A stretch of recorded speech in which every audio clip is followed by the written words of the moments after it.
그날 학교 복도에서 지은이가 갑자기 내 앞으로 다가와 주먹을 휘둘렀다. 모두가 숨을 죽인 채 지켜보는 가운데 그녀의 주먹이 내 뺨을 스쳤지만 그 순간 그녀의 눈에 스친 눈물이 모든 것을 바꿔놓았다. 그 눈물 한 방울이 그녀의 강한 가면을 벗겨버렸고 나는 그 아래 숨겨진 고통을 목격한 유일한 증인이 되었다. 나는 혜린, 서울의 한명문여고 3학년 학생이다. 우리 학교에서 지은이는 괴롭힘의 여왕으로 불렸다. 키가 크고 운동부 출신처럼 건장한 체격에 항상 차가운 미소를 지으며 주변을 압도했다. 그녀는 약한 애들을 괴롭히는 걸로 유명했지만 선생님들조차 그녀를 건드리지 않았다. 왜냐하면 그녀의 아버지가 유명한 정치인이고 어머니가 대기업 임원이기 때문이다. 가족 배경이 그녀를 보호막처럼 감싸고 있었다. 나는 그런 지은이를 피하려 애썼다. 평범한 집안의 딸로 공부에만 집중하며 조용히 지내는 타입이었다. 그런데 왜 그녀가 나를 노렸을까? 모든 게 시작된 건 한 달 전 도서실에서였다. 나는 우연히 그녀가 혼자 앉아 울고 있는 걸 봤다. 그녀의 어깨가 떨리고 손에 쥔 책이 젖어 있었다. 그 책은 여성의 사랑이라는 제목의 소설이었다. 나는 그 광경을 보고 도망쳤지만 그 후부터 그녀의 시선이 나를 따라다녔다. 오늘 복도에서 그녀가 나를 불렀다. 야, 혜린아. 너 나 봤지? 그녀의 목소리가 날카로웠다. 주변 애들이 모여들었고 나는 떨리는 다리로 그녀 앞에 섰다. 그녀가 주먹을 쥐고 다가왔을 때 나는 피하지 않았다. 대신 왜 울었어? 라고 물었다. 그 한마디가 그녀를 멈추게 했다. 그녀의 주먹이 멈추고 눈물이 흘러내렸다. 너 왜? 그녀가 중얼거렸다. 그 후 우리는 학교 뒤편으로 갔다. 지은이가 털어놓기 시작했다. 그녀는 어렸을 때부터 부모의 기대에 짓눌려 살았다. 아버지는 그녀를 강한 딸로 키우려 했고 어머니는 항상 완벽을 요구했다. 하지만 지은이의 마음속에는 다른 비밀이 있었다. 그녀는 여자를 좋아했다. 학교에서 괴롭히는 건 그 감정을 숨기기 위한 가면이었다. 내가 약해 보이면 사람들이 알게 될까 봐 두려워 그녀의 고백이 내 가슴을 울렸다. 나는 그 말을 듣고 충격받았다. 나도 비슷한 감정을 느껴본 적이 있었다. 중학교 때 친한 여자친구와의 우정이 그 이상으로 느껴졌지만 나는 그것을 부정했다. 사회가, 가족이 허락하지 않을 테니까. 지은이의 눈물을 보며 내 안에 갈등이 깨어났다. 나도 비슷해. 내가 속삭였다. 그 순간 우리의 시선이 마주쳤고 무언의 연결이 생겼다. 하지만 이건 시작에 불과했다. 다음 날 학교에 소문이 퍼졌다. 누군가 우리 대화를 엿들었는지 지은이가 울었다는 이야기가 돌았다. 지은이는 더 강경해졌다. 그녀가 나를 피하기 시작했고 대신 다른 애들을 더 괴롭혔다. 나는 그녀를 도우려 했지만 그녀는 접근하지 마, 내가 망칠 거야, 라고 말했다. 집으로 돌아와 나는 부모님과 저녁을 먹었다. 아버지는 뉴스를 보며 요즘 동성애자들이 많아. 사회가 문란해졌어, 라고 중얼거렸다. 어머니는 우리 혜린이는 그런 거 안 할 거지, 라고 웃으며 물었다. 나는 고개를 끄덕일 수밖에 없었다. 그날 밤 지은이로부터 메시지가 왔다. 미안해. 하지만 나 혼자 감당할게. 나는 답장을 보냈다. 혼자서 왜? 같이 생각해보자. 그 후 우리는 몰래 만나기 시작했다. 학교 옥상에서, 공원에서. 지은이는 자신의 과거를 털어놓았다. 고1 때 좋아했던 선배가 있었지만 고백하다가 거절당하고 소문이 퍼져 학교를 옮겼다. 그 트라우마가 그녀를 괴롭힘꾼으로 만들었다. 나는 강해야 해. 약하면 다치니까. 나도 내 이야기를 했다. 가족의 기대, 친구들의 시선. 우리는 서로의 고통을 공유하며 가까워졌다. 하지만 이 관계가 단순한 우정이 아닌 걸 깨달았다. 지은이의 손을 잡을 때 내 심장이 빨리 뛰었다. 그녀도 마찬가지였다.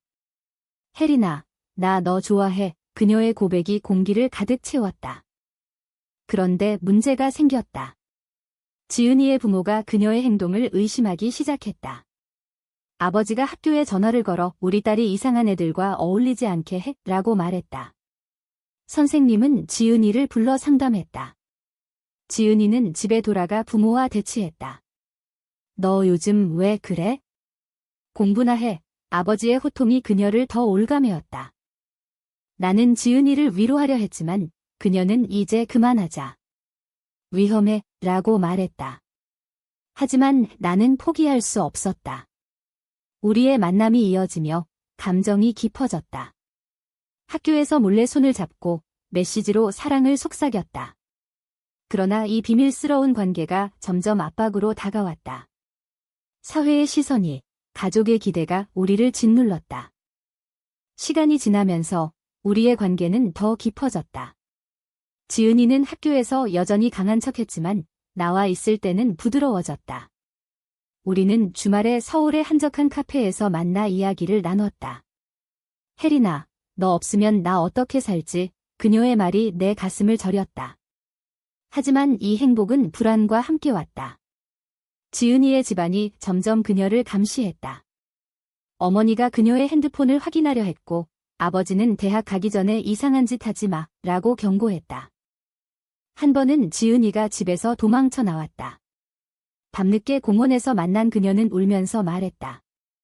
부모님이 나를 정신과에 데려가려 해. 내가 이상하다고. 나는 그녀를 안아주며 너는 이상하지 않아.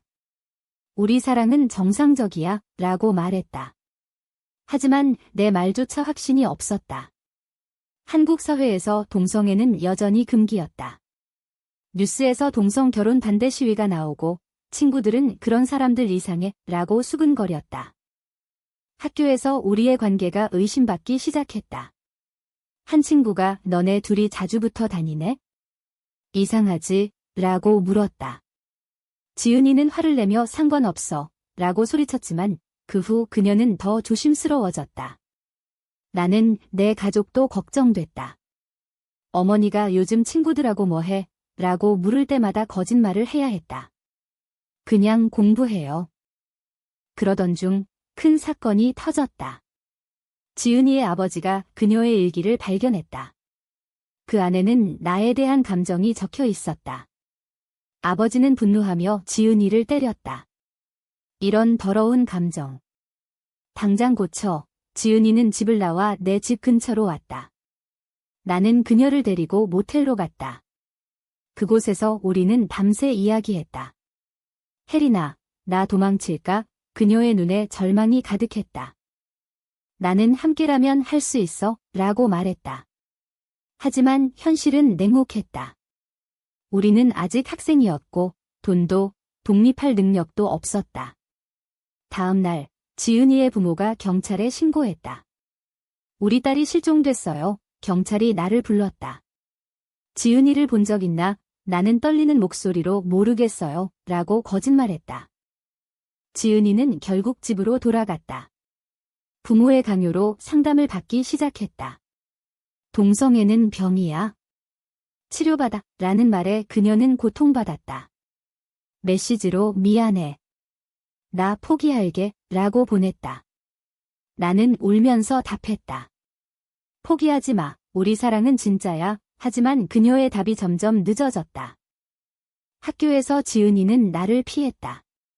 대신 남자친구를 사귀는 척했다.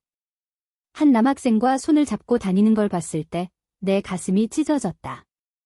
왜 그래? 내가 물었지만 그녀는 이게 나아. 우리를 위해 라고 말했다. 배신감이 밀려왔다. 나는 혼자 울었다. 친구들에게 털어놓을 수도 없었다. 그들은 이해하지 않을 테니까. 가족의 압력도 커졌다. 아버지가 너 요즘 이상해. 남자 친구 사귀어라 라고 말했다. 나는 아니에요 라고 대답했지만 속으로는 지은이를 생각했다. 우리의 사랑이 사회의 벽에 부딪히고 있었다. 지은이는 상담에서 나는 정상이고 싶어 라고 말하게 됐고 그 말이 나에게 상처가 됐다. 그러나 나는 포기하지 않았다. 몰래 그녀를 만나 설득했다. 우리 함께 싸우자. 지은이는 망설였지만 결국 동의했다. 우리는 계획을 세웠다. 대학에 가서 독립하자. 하지만 이 계획이 들통날 뻔했다. 지은이의 어머니가 우리 만남을 목격했다. 너 뭐 하는 거야? 그 애랑 어머니의 눈에 혐오가 스쳤다. 지은이는 집에서 쫓겨날 위기에 처했다. 너 같은 딸 필요 없어. 아버지의 말에 그녀는 무너졌다. 나는 그녀를 내 집으로 데려오려 했지만 내 부모도 알게 됐다. 어머니가 혜린아, 너도 그럴 거야? 실망이야, 라고 말했다. 가족의 반대가 우리를 갈라놓으려 했다. 우리는 도망칠 준비를 했지만 그 대가가 클 걸 알았다. 도망친 우리는 서울 외곽의 작은 여관에 숨었다. 돈은 거의 없었고 먹을 것도 부족했다. 지은이가 미안해. 너까지 끌어들여서 라고 말했다. 나는 괜찮아. 함께라면 이라고 대답했지만 불안이 가시지 않았다. 경찰이 우리를 찾고 있었고 부모들의 분노가 느껴졌다. 며칠 후 지은이의 아버지가 TV에 나왔다. 우리 딸을 납치한 범인을 찾습니다. 그는 나를 범죄자로 몰았다. 나는 충격받았다. 이게 무슨, 지은이는 울면서 다 내 탓이야 라고 말했다. 우리는 서로를 안으며 버텼다. 하지만 현실의 무게가 점점 무거워졌다. 친구 한 명이 연락했다. 혜린아, 너 어디야? 학교가 난리야. 나는 걱정 마 라고만 답했다. 하지만 소문이 퍼졌다. 혜린과 지은이가 도망쳤다. 그 둘 레즈비언인가 봐. 온라인에서 우리를 비난하는 댓글이 쏟아졌다. 사회가 왜 이러냐. 부모님 가슴 아프게. 지은이는 그 댓글을 보며 무너졌다. 우리가 잘못한 거야. 그녀의 물음에 나는 아니야. 사랑은 잘못이 아니야. 라고 말했다. 하지만 내 안에서도 갈등이 일었다. 가족을 버린 대가가 너무 컸다. 어머니의 전화가 왔다. 혜린아, 집으로 와. 용서할게. 하지만 그 뒤에 그런 감정 버려. 라는 말이 붙었다. 우리는 일자리를 찾으려 애썼다. 카페 알바를 했지만 신분증 없이 어렵다. 지은이는 대학 포기할까? 라고 말했다. 그녀의 꿈은 변호사가 되는 거였다. 사회를 바꾸고 싶어. 하지만 지금은 생존이 우선이었다. 밤마다 우리는 서로의 상처를 보듬었다. 지은이의 팔에 남은 아버지의 흔적이 보일 때마다 화가 났다. 그러던 중 지은이의 어머니가 우리를 찾았다. 여관 앞에서 기다리던 그녀는 울면서 말했다. 지은아, 집으로 가자. 치료받자. 지은이는 엄마, 나 사랑하는 거 잘못인가? 라고 물었다. 어머니는 사회가 안 받아줘. 내 미래가 망가질 거야. 라고 대답했다. 그 대치가 우리를 더 힘들게 했다. 나는 어머니를 설득하려 했지만 너희 둘 다 미쳤어. 라는 말만 들었다. 지은이는 어머니를 따라갈 뻔했지만 나를 보며 멈췄다. 엄마, 미안해. 우리는 다시 도망쳤다. 하지만 이번엔 더 멀리, 부산으로 갔다. 그곳에서 우리는 작은 아파트를 빌렸다. 돈을 모으기 위해 낮에는 일하고 밤에는 공부했다. 그러나 사회의 정기가 우리를 따라왔다. 직장에서 너희 둘이 커플이야? 라는 물음에 우리는 부정했다. 하지만 소문이 퍼지자 해고됐다. 우리 가게 이미지에 안 좋아. 지은이는 분노했다. 왜 우리 사랑을 인정 안 해? 나는 인내하자. 변할 거야. 라고 말했다. 가족과의 갈등도 깊어졌다. 내 아버지가 편지를 보냈다. 혜린아, 내가 실망시켜. 돌아와. 지은이의 아버지는 소송을 준비했다. 납치죄로 고소할 거야. 우리는 변호사를 찾았지만 돈이 없었다. 친구 몇이 도와주려 했지만 대부분 피했다. 미안. 나도 위험해. 우리의 관계가 시험받았다. 지은이가 포기할까? 라고 물을 때마다 싸움이 일어났다. 너 나 버릴 거야? 내 물음에 그녀는 아니. 하지만 고통스러워. 우리는 서로를 탓하며 다퉜다. 하지만 결국 화해했다. 사랑해, 그 말이 우리를 지탱했다. 부산에서의 삶은 힘들었지만 우리는 적응했다. 지은이는 카페에서 일하고 나는 서점 알바를 했다. 저녁에 함께 산책하며 미래를 꿈꿨다. 대학 가서 같이 살자. 하지만 현실은 녹록지 않았다.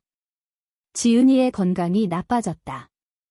스트레스로 불면증이 왔고 나는 그녀를 돌봤다. 괜찮아질 거야. 한 번은 지은이가 병원에 갔다. 의사가 스트레스 때문이야. 가족과 화해해라 라고 말했다. 지은이는 가족이 나를 버렸어 라고 대답했다. 집으로 돌아가고 싶은 유혹이 생겼다. 혜린아, 나 혼자 갈까? 그녀의 말에 나는 안 돼, 함께야 라고 말했다. 사회의 압력도 계속됐다. TV에서 동성애자 차별 뉴스가 나왔다. 한국에서 동성 결혼 불가능, 지은이는 우리가 왜 이렇게 살아야 해? 라고 울었다. 나는 싸우자. 변화를 만들자 라고 말했다. 우리는 온라인 커뮤니티에 가입했다. 비슷한 사람들의 이야기를 들으며 힘을 얻었다. 하지만 배신이 왔다. 내 옛 친구가 부모에게 우리 위치를 알려줬다. 혜린을 도우려 한 거야 라는 변명이었다. 부모들이 부산으로 왔다. 내 어머니가 문을 두드리며 집으로 가자 라고 소리쳤다. 지은이의 아버지도 왔다. 지은아, 이 미친 짓 그만해. 대치가 벌어졌다. 지은이는 아버지 앞에서 아빠, 나 여자를 사랑해. 받아줘 라고 말했다. 아버지는 절대 안 돼. 내 인생 망가뜨릴 거야. 나는 우리 사랑은 진짜예요 라고 외쳤지만 무시당했다. 경찰이 개입했고 우리는 강제로 헤어졌다. 지은이는 집으로, 나는 내 집으로 끌려갔다. 집에 돌아온 나는 감금됐다. 부모가 치료받아 라고 말했다. 상담사에게 갔지만 동성애는 선택이야. 바꿀 수 있어 라는 말만 들었다. 나는 저항했다. 사랑은 선택이 아니에요. 지은이도 마찬가지였다. 메시지로 버텨. 곧 만나자 라고 보냈다. 우리는 몰래 계획을 세웠다. 다시 도망치기. 하지만 이번엔 더 조심스럽게. 돈을 모으고 해외로 갈 생각도 했다. 캐나다로 가자. 거기선 동성 결혼 가능해. 지은이의 눈에 희망이 빛났다. 하지만 대가가 컸다. 가족을 영원히 잃을 수 있었다. 친구들의 도움으로 우리는 다시 만났다. 서울역에서. 이제 진짜야, 지은이가 말했다. 기차를 타고 떠나려 할 때 부모들이 나타났다. 멈춰, 어머니의 울음소리가 들렸다. 우리는 망설였다. 가자, 내가 말했다. 하지만 지은이가 주저했다. 엄마. 그 순간 지은이가 부모에게 다가갔다. 미안해. 하지만 나 행복하고 싶어. 아버지는 내 행복이 가족을 파괴해 라고 말했다. 갈등이 절정에 달했다. 지은이는 울면서 나를 봤다. 혜린아, 미안. 그녀가 부모와 함께 갔다. 배신감이 밀려왔다. 왜? 나는 소리쳤지만 그녀는 돌아보지 않았다. 혼자 남은 나는 무너졌다. 집으로 돌아가 공부에 매달렸다. 하지만 지은이를 잊을 수 없었다. 메시지가 왔다.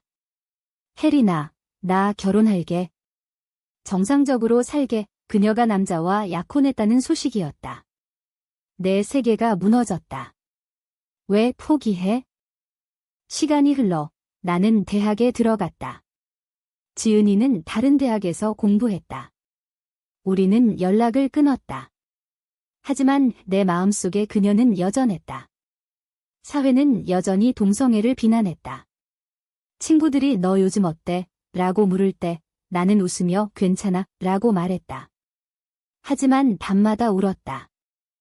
졸업 후 나는 회사에 취직했다. 지은이는 변호사가 됐다. 뉴스에서 그녀를 봤다. 인권 변호사 지은, 동성애자 권익 옹호, 충격이었다. 그녀가 변했다. 나는 그녀를 찾았다. 카페에서 만난 그녀는 혜리나, 미안해. 그때 포기한 건 나였어, 라고 말했다. 그녀는 부모와 화해했다고 했다. 하지만 내 마음은 변하지 않았어. 너를 사랑했어. 우리는 과거를 회상했다. 그녀의 선택이 가족을 지키기 위한 희생이었다. 너를 위해 포기했어. 내가 자유로워지길 바랐어. 하지만 그 대가가 컸다. 그녀는 우울증에 시달렸다. 나는 왜 말 안 했어? 라고 물었다. 그녀는 너를 아프게 하고 싶지 않았어. 우리의 재회가 새로운 갈등을 불렀다. 그녀는 이미 결혼했다. 남편과 아이가 있었다. 정상적인 삶을 선택했어. 하지만 눈에 스친 후회가 보였다. 우리는 다시 가까워졌다.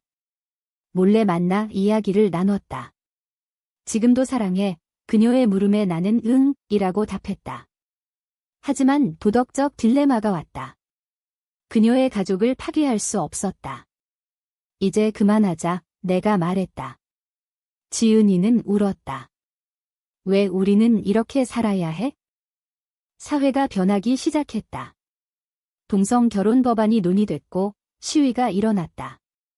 지은이는 그 운동에 참여했다. 내 과거를 위해 나는 그녀를 응원했다. 하지만 우리의 사랑은 영원한 상처로 남았다. 그녀의 선택이 옳았을까? 가족을 지킨 대가로 행복을 포기한 게? 마지막 만남에서 지은이가 말했다. 혜리나, 너는 자유로워. 나처럼 되지 마. 나는 그녀를 안으며 고마워 라고 말했다. 우리는 헤어졌다. 각자의 길을 갔다. 하지만 마음속에 남은 질문이 있다. 사랑이 사회의 벽을 넘을 수 있을까? 아니면 희생이 필수일까? 사랑이 모든 것을 이길 수 있다는 말은 과연 옳은가?